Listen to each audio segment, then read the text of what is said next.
రెండవ రాజుల గ్రంథము 14వ అధ్యాయము. ఇజ్రాయిలు రాజును యెహోయాహాజు కుమారుడును అయిన యెహోయాషు ఏలుబడిలో 2వ సంవత్సరమందు యూదా రాజును యోవాషు కుమారుడును అయిన అమజ్యా రాజాయెను. అతడు ఏలనారంభించినప్పుడు 25 ఏండ్ల వాడై యెరూషలేమునందు 29 సంవత్సరములు ఏలెను. అతని తల్లి యెరూషలేము కాపురస్తురాలైన యెహోయద్దాను. ఇతడు తన పితరుడైన దావీదు చేసినట్టు చెయ్యకపోయినను యెహోవా దృష్టికి నీతిగలవాడై తన తండ్రి అయిన యోవాషు చేసిన ప్రకారము చేసెను. అయితే అతడు ఉన్నత స్థలములను కొట్టివేయలేదు. జనులు ఇంకనూ ఉన్నత స్థలములలో బలులనర్పించుచు ధూపము వేయుచూ ఉండిరి. రాజ్యమందు తాను స్థాపింపబడిన తరువాత రాజగు తన తండ్రిని చంపిన తన సేవకులను అతడు హతము చేయించెను. అయితే కుమారుల దోషమును బట్టి తండ్రులకు మరణశిక్ష విధింపకూడదు, తండ్రుల దోషమును బట్టి కుమారులకు మరణశిక్ష విధింపకూడదు. ఎవని పాపము నిమిత్తమో వాడే మరణశిక్ష నొందును అని మోషే వ్రాసి ఇచ్చిన ధర్మశాస్త్రమందు యెహోవా ఇచ్చిన ఆజ్ఞను బట్టి ఆ నరహంతకుల పిల్లలను అతడు హతము చేయలేదు. మరియు ఉప్పులోయలో అతడు యుద్ధము చేసి ఎదోమీయులలో 10,000 మందిని హతము చేసి సేలా అను పట్టణమును పట్టుకొని దానికి యొక్తయేలని పేరు పెట్టెను. నేటి వరకు దానికి అదే పేరు. అంతట అమస్యా ఇజ్రాయేలు రాజైన ఏహూకు పుట్టిన యెహోయాహాజు కుమారుడైన యెహోయాషు నొద్దకు దూతలను పంపి, మనము ఒకరినొకరము దర్శించునట్లు నన్ను కలియరమ్మని వర్తమానము చేయగా, ఇజ్రాయేలు రాజైన యెహోయాషు యూదా రాజైన అమజ్యాకు ఈలాగు వర్తమానము పంపెను.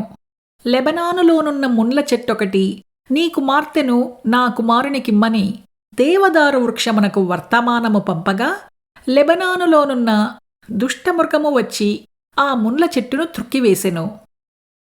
నీవు ఎదోమీయులను హతము చేసినందున నీ హృదయమందు నీవు అతిశయపడుచున్నావు.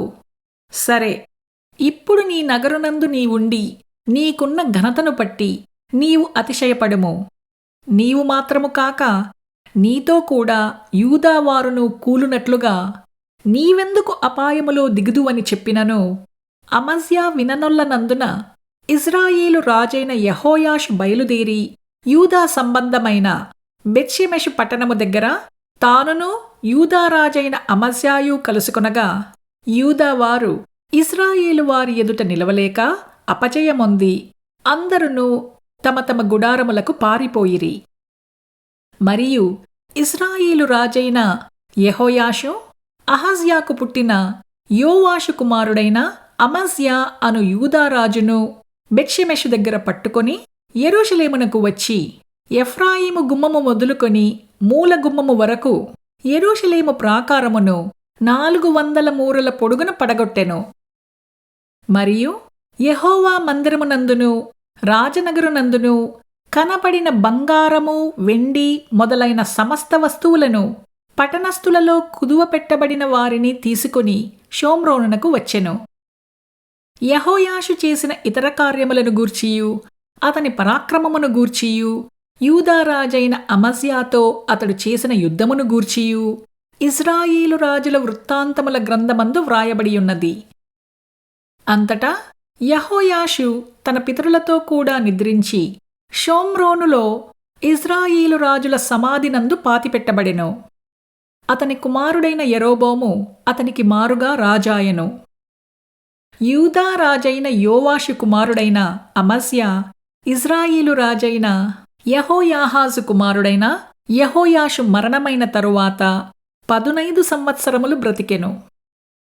అమజ్యా చేసిన ఇతర కార్యములను గూర్చి యూదా రాజుల వృత్తాంతముల గ్రంథమందు వ్రాయబడియున్నది.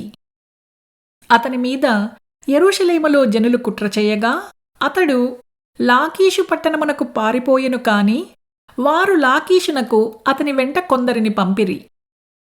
వారు అక్కడ అతనిని చంపి గుర్రముల మీద అతని శవమును యెరూషలేమునకు తెప్పించి దావీదు పురమందు అతని పితరుల సమాధిలో పాతిపెట్టిరి. అప్పుడు యూదా జనులందరూ 16 సంవత్సరముల వాడైన అజర్యాను తీసుకొని అతని తండ్రి అయిన అమజ్యాకు బదులుగా పట్టాభిషేకము చేసిరి. ఇతడు రాజైన తన తండ్రి తన పితరులతో నిద్రించిన తరువాత ఏలతు అను పట్టణమును బాగుగా కట్టించి యూదా వారికి దానిని మరలా అప్పగించెను.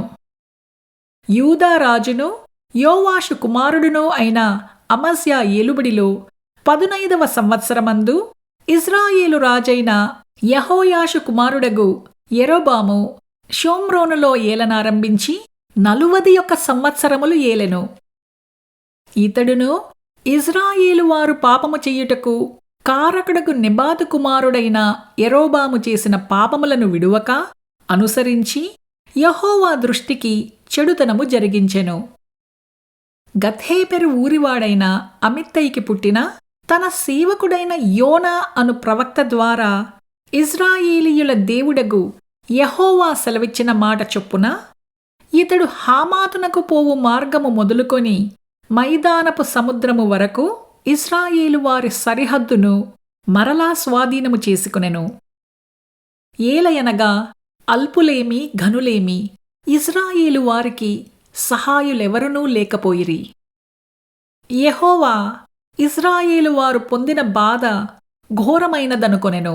ఇజ్రాయేలను పేరు ఆకాశము క్రింద నుండి తుడిచివేయనని యెహోవా సెలవిచ్చియుండెను కనుక యెహోయాషు కుమారుడైన యెరోబాము ద్వారా వారిని రక్షించెను. యెరోబాము చేసిన ఇతర కార్యములను గూర్చియు అతడు చేసిన దానినంతటిని గూర్చియు అతని పరాక్రమమును గూర్చియు అతడు చేసిన యుద్ధమును గూర్చియు దమస్కు పట్టణమును యూదా వారికి కలిగియున్న హామాతు పట్టణమును ఇజ్రాయేలు వారి కొరకై అతడు మరలా పట్టుకునిన సంగతిని గూర్చియు ఇజ్రాయేలు రాజుల వృత్తాంతముల గ్రంథమందు వ్రాయబడియున్నది. యెరోబాము తన పితరులైన ఇజ్రాయేలు రాజులతో కూడా నిద్రించిన తరువాత అతని కుమారుడైన జెకర్యా అతనికి మారుగా రాజాయెను.